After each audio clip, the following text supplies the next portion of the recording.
ये कहानी एक ऐसी दुनिया की है जहां बच्चे एक अजीब व खतरनाक वायरस का शिकार हो चुके हैं और उनमें से कुछ ऐसे पावर्स के मालिक बन गए हैं जो इंसानों के लिए खतरा बन सकते हैं। कहानी का मरकज रूबी नामी एक लड़की है जो इब्तिदा में खुद को एक नॉर्मल बच्ची समझती है, लेकिन एक दिन वो अपनी आंखों के सामने एक लड़की को मरते देखती है जिसकी आंखें नीली हो जाती हैं और वो जमीन पर गिर कर जान दे देती है। कुछ ही दिनों में सोशल मीडिया पर खबर फैलती है कि एक नया वायरस फैल चुका है जिसे IAIAIN कहा जाता है। ये वायरस बच्चों को निशाना बनाता है और 90% बच्चे उसका शिकार होकर मर चुके हैं। बाकी बच्चे CDC नामी एक सरकारी इदारे के हाथों कैंपों में भेज दिए जाते हैं जहां उनकी जांच की जाती है कि वो किस कैटेगरी में आते हैं। रूबी को भी एक दिन एक अजीब ख्वाब के बाद जब वो अपनी माँ को छूती है तो उसकी आंखें सुर्ख हो जाती हैं और अगले दिन उसकी माँ उसे पहचानने से इनकार कर देती है और कमरे में बंद कर देती है। वहां से CDC वाले आते हैं और उसे ले जाते हैं। वहां डॉक्टर्स उसकी जांच करते हैं और पता चलता है कि वो एक खतरनाक कैटेगरी यानी ऑरेंज में आती है।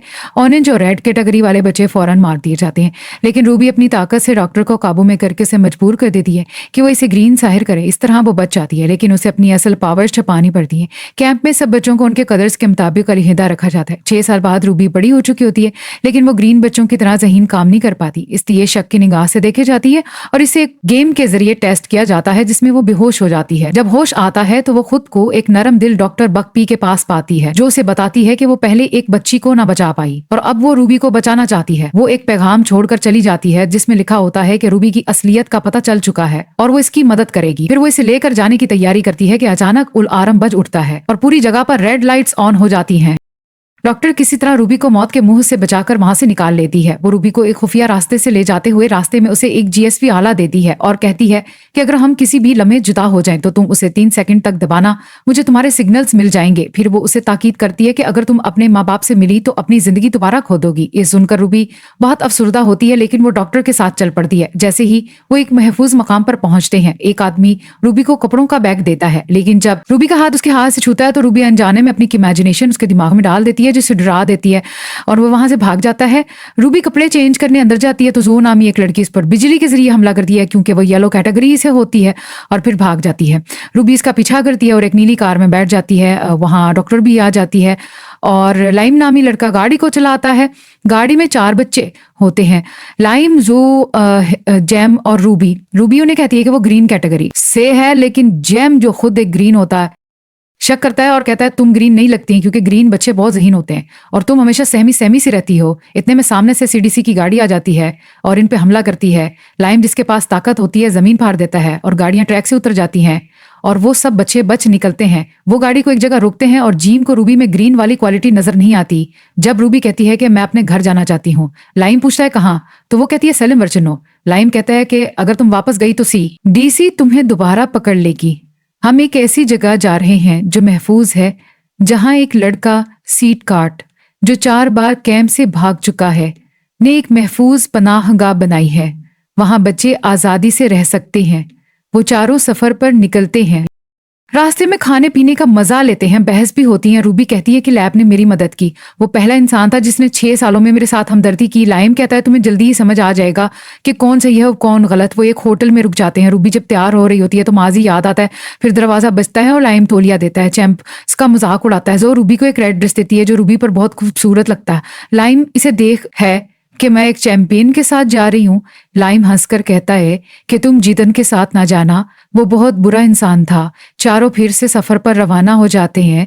गाड़ी में रेडियो चल रहा होता है और प्रेसिडेंट का बेटा ग्लांसी गिरे कहता है कि अगर मैं ठीक हो सकता हूँ तो सब बच्चे ठीक हो सकते हैं। चैंप इस पर हंसता है। वो सब माल जाते हैं जो तबाही के बाद खाली होता है। वहां खूब मस्ती करते हैं, ग्रोसरी, कपड़े सब कुछ लेते हैं, लेकिन जैसे ही बाहर निकलते हैं उन पर मास्क पहने कुछ लोग हमला करते हैं। लाइम हवा को काबू में रखकर उन्हें रोकता है। जेम अपनी इंटेलिजेंस दिखाता है जो बिजली से सबको गिरा देती है। जब वो लोग मास्क उतारते हैं तो बताते हैं कि हम सटकट के लोग हैं। लाइम पूछता है सटकट कहाँ है, वो कहते हैं ये राज है। रूबी उन पर अपना असर डालती है तो एक लड़का कोड वर्ड देता है। जेम जो कि बहुत ज़हीन होता है सारी रात लगाकर कोड को समझने की कोशिश करता है। रूबी भी इसकी मदद करती है। आखिरकार उन्हें फ्रीक्वेंसी लैंग्वेज का अंदाजा होता है और वो रेडियो से कोड 549 और 10,000 चार्जर निकाल लेते हैं। रेडियो से एक आवाज आती है, अगर तुम हम में से हो तो वर्ची पहुंचो। वो दोनों खुशी से झूम उठते हैं और एक नए सफर पर रवाना हो जाते हैं। रूबा एक खास सलाहियतों वाली लड़की है जो कि अपने माजी से लड़ते हुए नई दुनिया की तलाश में है। वो अपनी दोस्तों लाइम, चांसलर, जो और छोटी सी रूह के साथ एक पुरखतर सफर पर निकलती है। वो सब एक खूबसूरत और सुनसान जगह पहुंचती हैं जिसे कॉपरेंस बच्ची रूट कहते हैं, जहां रूबा का पुराना घर होता है। रूबा जैसे ही इसके सामने खड़ी होती है तो पुरानी यादें उसके दिलो दिमाग पर छा जाती हैं। वो सोचती है कि अगर उसके वालिदैन उसे दोबारा ना पहचान पाए तो वो टूट जाएगी। यही सोचकर वो वापस जंगल की तरफ भाग जाती है, जहां लाइम उसे ढूंढ लेता है और तसल्ली देता है कि वो तन्हा नहीं है। अचानक वही डायन जो सीडीसी टीम की होती है हमला कर देती है, लाइम को टॉर्चर करती है, लेकिन रोबा अपनी औरन सलाहियतों से इस डायन को काबू कर लेती है। लाइम हैरान होता है मगर रोबा के साथ खड़ा रहता है। चार्ल्स कहता है कि इसे पहले ही शक था कि रोबा ऑरेंज है, मगर इसे फख्र है। फिर वो सब एक और सफर पर निकलते हैं। इन पर फौज का हमला होता है और दो अफसर लाइम और दूसरे लड़के को पहचान लेते हैं। उनकी मदद से वो एक महफूज जगह स्लीप कट पहुंच जाते हैं। वहां का इंचार्ज सदर का बेटा ग्रे होता है, जो खुद भी एक ऑरेंज है। वो हर एक की सलाहियत पहचान लेता है और रोबा से कहता है कि हम दोनों एक जैसे हैं। रोबा उसके साथ रहने लगती है। लाइम को ये अच्छा नहीं लगता मगर वो कुछ नहीं कहता। ग्रे रोबा को बताता है कि वो भी एक तजर्बे का शिकार है और उसके वालिद ने दुनिया से झूठ बोला है। वो कहता है कि हम अपनी ताकत को सही इस्तेमाल करेंगे। रोबा उसके साथ प्रैक्टिस करती है, वो उसके तरीके सीखती है। एक दिन गिरे उसे बताता है कि वो कैसे अपने माँ बाप की यादें मिटा बैठी थी जब वो छोटी थी। रोबा हैरान हो जाती है और एहसास जुर्म में मुब्तला हो जाती है। इसी दौरान रोबा देखती है कि लाइम से नाराज होकर जंगल में चला गया है। वो उसके पीछे जाती है। रास्ते में चार्ल्स उसे नदी के किनारे मिलता है, जो अपने वालिदैन को याद कर रहा होता है। चार्ल्स रोबा से कहता है कि वो अपने वालिदैन से राब्ता करना चाहता है और रोबा उसकी मदद करने लगती है। रूबा अब एक नया सफर शुरू करने वाली है, जहां उसे ये समझना है कि एतमाद, दोस्ती और अपनी ताकत का सही इस्तेमाल किया होता है। रूबी ग्रे के पास आती है और कहती है कि उसे चार्ल्स के वालिदैन से बात करनी है, इसलिए लैपटॉप चाहिए। मगर ग्रे उस वक्त किसी को सिस्टम पर मालूमात दे रहा होता है कि यहाँ कौन कौन सी कैटेगरी के बच्चे कितनी तादाद में हैं। वो रूबी को खुद से दूर रखता है और सिस्टम बंद कर देता है। वो लैपटॉप देने के बदले रूबी से कहता है कि तुम मुझे अपनी वो खास क्वालिटी सिखाओ जिससे तुमने किसी को अपने काबू में किया था। रूबी कहती है कि उसे खुद नहीं मालूम कि ये सब कैसे हुआ। ग्रे कहता है कि अगर तुम मुझे अपनी इमेजिनेशन में जाने दो तो मैं सब जान सकता हूँ। रूबी सिर्फ उस शर्त पर राजी होती है कि वो चार्ल्स को बात करने देगा। जैसे ही रूबी इजाजत देती है, गिरे उसके जहन में दाखिल होकर उसकी पावर अपने अंदर जज्ब करने की कोशिश करता है और रूबी पर जबरदस्ती करने लगता है। होश में आकर रूबी उसे जोर का धक्का देती है, रोती हुई वहां से निकल जाती है। वो जंगल की तरफ जाती है जहां पहले से लाइम मौजूद होता है।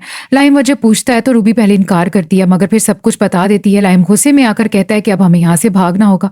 वो चार्ल्स और जो को जगाते हैं और चारों भागने लगते हैं, लेकिन अचानक लाइट्स ऑन हो जाती हैं और गार्ड्स आ जाते हैं। वही गार्ड भी आता है जो सीडीसी में था। लाइम इसे अपनी ताकत से गिरा देता है, मगर उसका सुनने की हंस बंद हो जाती है। वो किसी की आवाज नहीं सुन सकता। तभी ग्रे आकर कहता है कि अब ये किसी को नहीं सुन पाएगा। ग्रे को रूबी पसंद करने लगता है और उसे लाइम के साथ देखकर जलन महसूस करता है, इसीलिए वो लाइम को शदीद टॉर्चर करता है। रूबी ग्रे से कहती है कि वो उसे छोड़ दे, लेकिन ग्रे कहता है कि अब तुम सब सेंटर ले जाओगे जहां तुम पर तजर्बे होंगे। तभी रूबी अपनी आंखों से गार्ड को काबू में लेती है, जो अपनी ताकत इस्तेमाल करती है और वो लोग वहां से भाग निकलते हैं। ग्रे चीख कर कहता है कि उन्हें कैद करके लाओ। उसके बाद सीडीसी की टीम हेलीकॉप्टरों से हमला कर देती है। तबाही फैल जाती है, ब्लास्ट होते हैं। लाइम अपनी पावर से चीजों को उड़ाता है मगर जख्मी हो जाता है। रूबी लाइम को बचाती है और कहती है कि तुम चार्ल्स और जो के साथ बच्चों को निकालो। मैं ऑरेंज हूं और ग्रे का मुकाबला कर सकती हूँ। रूबी और गिरे की जबरदस्त लड़ाई होती है।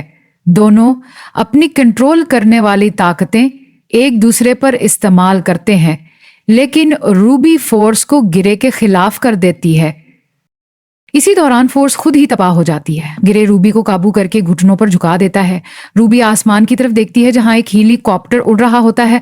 वो उसे कंट्रोल करके गिरे की तरफ भेजती है। गिरे कुछ समझ नहीं पाता और वहीं ब्लास्ट हो जाता है। ब्लास्ट के दौरान चार्ल्स आकर रूबी को बचा लेता है, मगर खुद शदीद जख्मी हो जाता है। वो रूबी से कहता है कि तुम अपनी जान बचाओ और भागो। रूबी रोते हुए कहती है कि वो उसे तन्हा नहीं छोड़ेगी। तभी उसे याद आता है कि उसकी जेब में वही जीपीएस है जो डॉक्टर टेक ने दिया था। वो उसे 3 सेकंड दबाती है, जिससे डॉक्टर को रूबी की लोकेशन का सिग्नल मिल जाता है और वो फौरन समझ जाती है कि रूबी ने उसे मदद के लिए बुलाया है।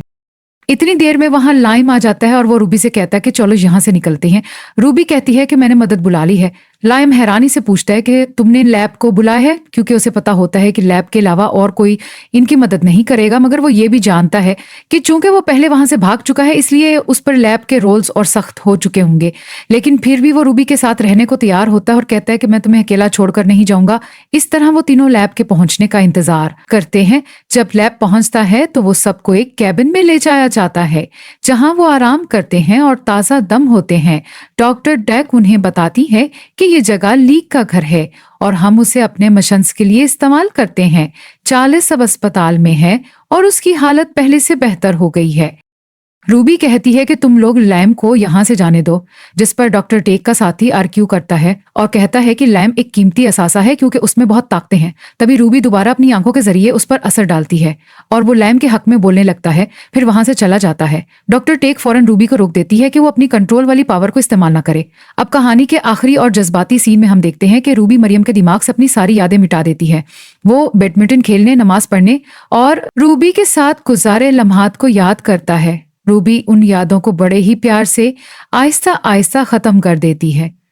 तब डॉक्टर टेक आती है और लाइम को इसका बैग देती है। वो हैरान होता है कि लैब उसे जाने की इजाजत कैसे दे रहा है। रूबी इसे बैग पकड़ाती है और कहती है कि जब रास्ता बदल जाए तो तुम यहाँ से चले जाना। लायन वहां से चला जाता और रूबी कहती है कि तुमने ही मुझे सिखाया था कि हम दूसरों पर इन्हिसार नहीं कर सकते, हमें खुद अपनी मदद करनी होती है। इसी दौरान चासवी अस्पताल में ठीक हो जाता है और कहानी के अख्ताम पर हम देखते हैं कि सदर का बेटा गिरे भी दोबारा आता है और अपनी पुरानी टीम बनाता है। अब डॉक्टर टेक और रूबी एक साथ खड़े होकर नई जंग का आगाज करते हैं। रूबी अपने माथे पर ओनज रंग का निशान लगाती है और ये फैसला करती है कि वो बच्चों को अब मुख्तलिफ यूनिफॉर्म्स या कैटेगरीज में तकसीम नहीं करेगी, बल्कि हर एक के हाथ पर एक पेच लगाती है जो सिर्फ उनकी हिफाजत की अलामत होता है। इस तरह रूबी और डॉक्टर टेक एक नई जमात की बुनियाद रखते हैं और कहानी इख्तिताम पजीर होती है। ये फिल्म वाकई मुख्तलिफ थी कि कैसे एक वायरस के जरिए लोगों को तकसीम किया गया, उनकी ताकतों का गलत फायदा उठाया गया और रूबी इन सब में सबसे ज्यादा बाहिमत, नडर और ताकतवर शख्सियत के तौर पर सामने आती है, जो आखिर तक अपनी जंग अकेले लड़ती है और सबको बदलने की हिम्मत रखती है।